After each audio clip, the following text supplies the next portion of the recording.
ప్రతిరోజు మనం ఊపిరి తీసుకుంటున్నాం గదా, అదే గాలి మనల్ని నెమ్మదిగా, చాలా నెమ్మదిగా చంపేస్తుందంటే ఇదేదో సినిమాలో డైలాగ్ కాదు.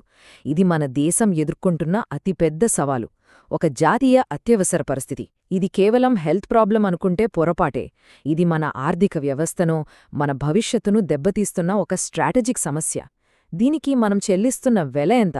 మరి ఆశ్చర్యకరంగా దీనికి ఒక పరిష్కార మార్గం కూడా ఉంది. అదేంటో చూద్దాం. ఒక చిన్న ప్రశ్న.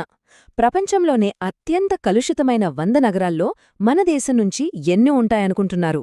10, 20? కాదు, ఏకంగా 94. అవును, మీరు విన్నది నిజమే. 94 నగరాలు మనవే. ఇది కేవలం ఒక నంబర్ కాదు, మన వాస్తవికతకు అద్దం పట్టే నిజం. ఇప్పుడు మరో నంబర్ చూద్దాం. 17 లక్షలు. ఈ సంఖ్య ఏంటో తెలుసా? ప్రతి ఏటా కేవలం గాలి కాలుష్యం వల్ల మన దేశంలో చనిపోతున్న వారి సంఖ్య.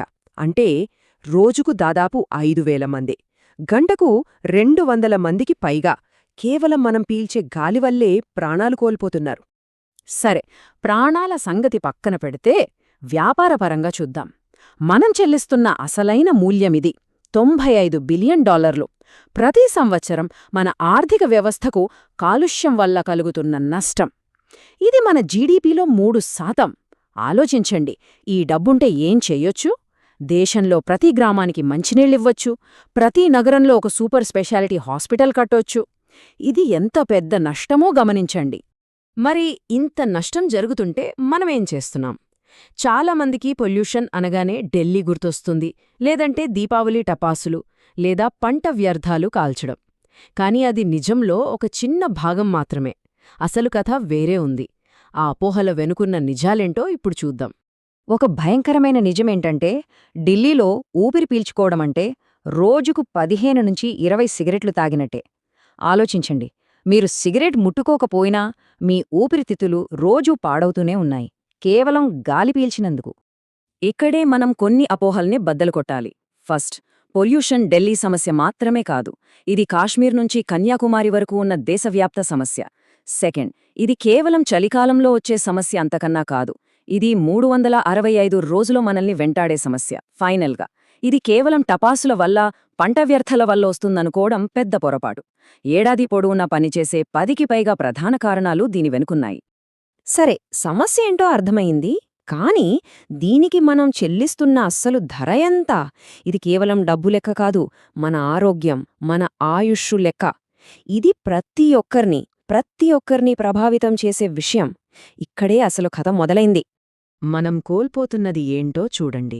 ఏటా 17 లక్షల మంది ప్రాణాలు. ఢిల్లీలో పుట్టే ఒక పిల్లాడి జీవితంలోంచి 8 నుంచి 10 ఏళ్లు మాయమైపోతున్నాయి. చిన్న వయసులోనే పెద్ద పెద్ద రోగాలొస్తున్నాయి. చివరికి వంధ్యత్వ సమస్యలు కూడా పెరిగిపోతున్నాయి. ఇది కేవలం ఒక హెల్త్ రిపోర్ట్ కాదు, మన భవిష్యత్తుకు రాస్తున్న హెచ్చరిక. వ్యాపారపరంగా చూస్తే, మన వర్క్ఫోర్స్ అనారోగ్యంతో, నీరసంగా ఉంటే ప్రొడక్టివిటీ ఎలా పెరుగుతుంది? ఒకప్పుడు ఎమర్జెన్సీ కోసం దాచుకున్న డబ్బు ఇప్పుడు నెలనెలా హాస్పిటల్ బిల్లులకు పోతోంది. అంటే ప్రతి కుటుంబం సంపాదించే డబ్బులో కొంత భాగం కేవలం గాలి శుభ్రంగా లేనందువల్ల ఆవిరైపోతోంది. ఇది చాలామందికి కనిపించని వ్యూహాత్మక నష్టం. సరే, సమస్య తెలుసు, నష్టం ఎంత పెద్దదో కూడా తెలుసు. అయినా మనం ఎందుకు దీన్ని పరిష్కరించలేకపోతున్నాం?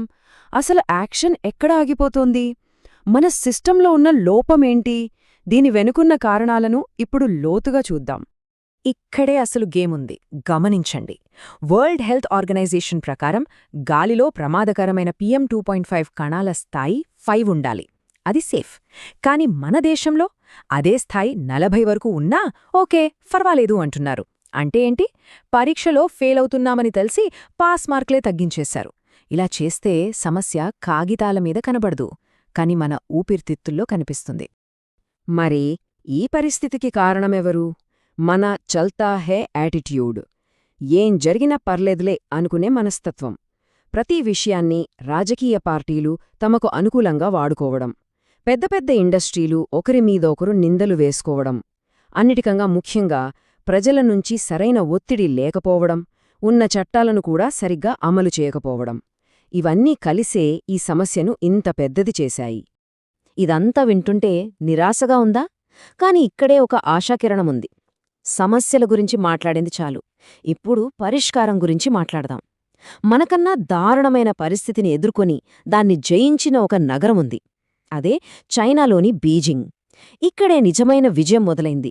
ఈ నంబర్స్ చూడండి. 2013లో బీజింగ్లో ఎయిర్ క్వాలిటీ ఇండెక్స్ 750 దాటిపోయింది. అంటే అదొక గ్యాస్ ఛాంబర్. కానీ సరిగ్గా 10 ఏళ్ల తర్వాత 2023లో అదే నంబర్ 29కొచ్చింది. Clean air. గమనించాల్సిన విషయం ఏంటంటే ఢిల్లీకి ఎలాంటి భౌగోళిక సమస్యలున్నాయో బీజింగ్కి కూడా అవే ఉన్నాయి. అయినా వాళ్ళు సాధించారు. అదెలా సాధ్యమైంది? ఇది మ్యాజిక్ కాదు. ఇది పక్కా స్ట్రాటజీ, పర్ఫెక్ట్ ఎగ్జిక్యూషన్. వాళ్ళు కాలుష్యంపై యుద్ధం ప్రకటించారు. అంతే. 2000కు పైగా ఫ్యాక్టరీలను మూసేశారు, బొగ్గు వాడకాన్ని ఆపేసి గ్యాస్, ఎలక్ట్రిసిటీకి మారారు, పబ్లిక్ ట్రాన్స్పోర్ట్ను ఊహించని స్థాయిలో పెంచారు. రైతులు పంట వ్యర్థాలు కాల్చకుండా ప్రభుత్వమే వాటిని డబ్బులిచ్చి కొనుక్కుంది. అన్నిటికంటే ముఖ్యంగా 24/7 శాటిలైట్లతో మానిటర్ చేస్తూ రూల్స్ బ్రేక్ చేసిన వాళ్లకి భారీగా ఫైన్లు వేశారు. ఇది మైండ్సెట్ షిఫ్ట్ పాఠం. సో బీజింగ్ చేయగలిగింది మనమెందుకు చేయలేం? మన భవిష్యత్తు, మనం పీల్చే గాలి, అది అదృష్టం మీద ఆధారపడకూడదు. అది మన చేతుల్లో ఉండాలి. పౌరులుగా మన ప్రభుత్వాలు కలిసి తీసుకోవాల్సిన ఒక నిర్ణయం ఇది. ఇక్కడొక చేదు నిజముంది. ఒకప్పుడు స్వచ్ఛమైన గాలి మనందరి హక్కు. కాని ఇప్పుడు అది ఒక లగ్జరీ వస్తువుగా మారిపోయింది. డబ్బున్నవాళ్లు ఎయిర్ ప్యూరిఫైర్లు కొనుక్కుని ఇంట్లో పెట్టుకుంటున్నారు. మరి మిగతా వాళ్ల పరిస్థితేంటి? వాళ్ల ఊపిరితిత్తులకు ఎవరు భరోసా ఇస్తారు? మరి మనం ఏం చెయ్యాలి? మార్పు 3 స్థాయిల్లో రావాలి. 1 వ్యక్తిగతంగా చెత్తను కాల్చడం ఆపడం, పబ్లిక్ ట్రాన్స్పోర్ట్ వాడటం లాంటివి.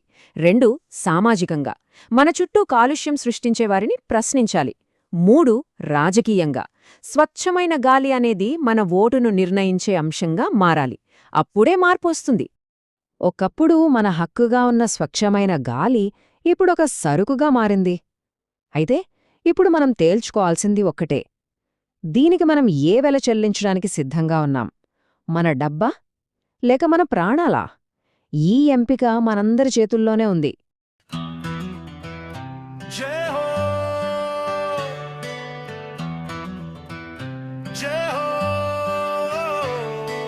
भारत माता की जय।